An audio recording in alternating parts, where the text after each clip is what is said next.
Hey, this is when God has to judge a nation. Check it out.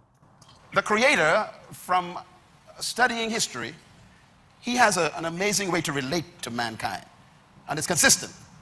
He judges humans based on the level of their vices. If you sin personally, he will judge you personally. So keep it personal, and then all of us are safe. In other words, if you stay in the closet, then there's closet judgment. So be still safe, as long as you stay in the closet.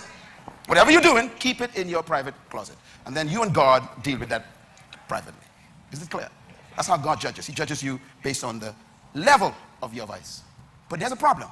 When you take your personal sin and promote it to become community sin, that means to make it acceptable in the community, now God has to judge the community.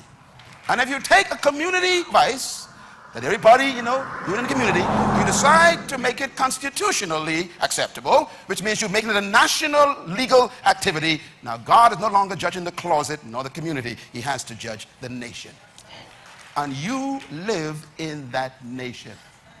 So you have a decision to make. It doesn't matter what people are doing privately. You need to decide whether you want that to be nationally instituted. And now we have a national judgment. Many countries, South Africa, passed a law, and they took homosexuality out of the closet.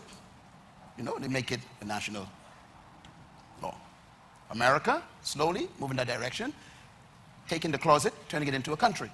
I am a nice guy.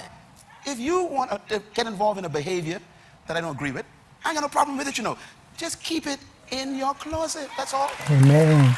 Don't try to put up signs all over the island to try and convince me to accept your private activity as a public and national legal activity.